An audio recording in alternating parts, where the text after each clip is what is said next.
The Citarum River in Indonesia stretches for 300 kilometers, winding through Java and into the sea. Most people know it for the thick crust of plastic bottles and household trash that chokes the surface to the brim. Indonesian rivers dump roughly 200,000 tons of plastic into the sea every single year. While this visible debris is shocking, it creates a massive visual distraction from a much more lethal threat hidden in the water itself. Far past the floating bottles, the river frequently foams and shifts into unnatural colors, like a thick, frothy purple, driven by severe chemical contamination. 3,000 villagers draw their daily water from wells fed by the Citarum. A quarter of those residents are under the age of 15, and children here frequently fall violently ill the moment they finish a round of medication.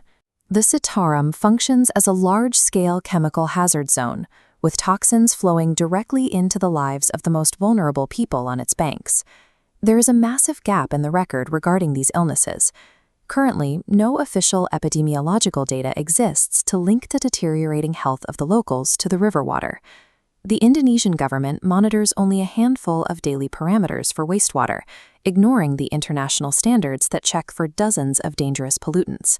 This creates a massive regulatory vacuum for the industries operating nearby. Local environmental activists and university scientists have stepped into this void.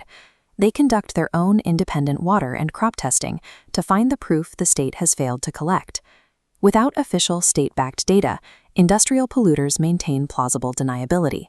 The burden of proof and the cost of research falls entirely on the communities being poisoned. To gather that evidence, activists use guerrilla tactics. They hack through dense foliage and cross the river at night just to locate and sample restricted factory overflow pipes.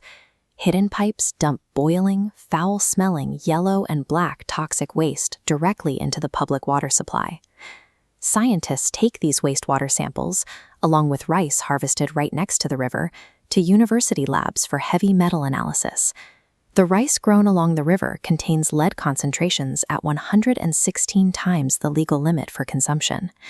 The water analysis is equally severe.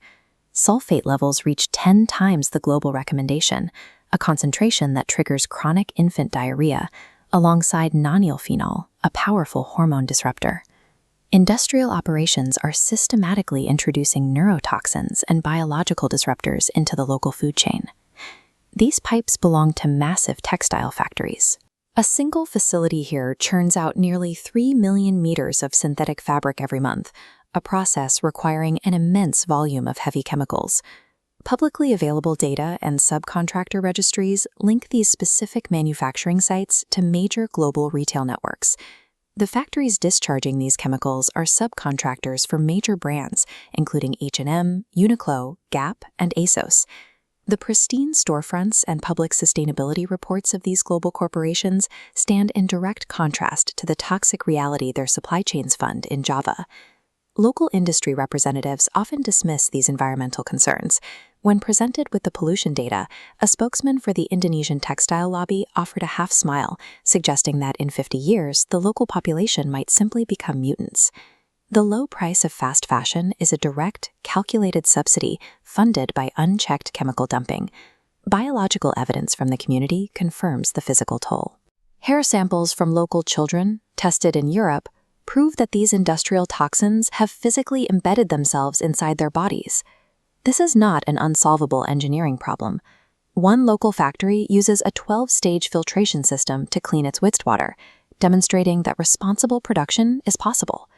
The technology to fix the Citarum exists today. It can return factory runoff to drinkable standards before it ever reaches the river. Implementing this clean process makes the fabric 10% more expensive to produce. On a $10 shirt, the cost of protecting the river is exactly $1. Indonesian textile production is expected to increase by 75% by 2030 to meet rising global demand. The cheap price of global fast fashion is an illusion. The remaining cost hasn't been erased. It is paid with the health and the lives of the people living along the Citarum.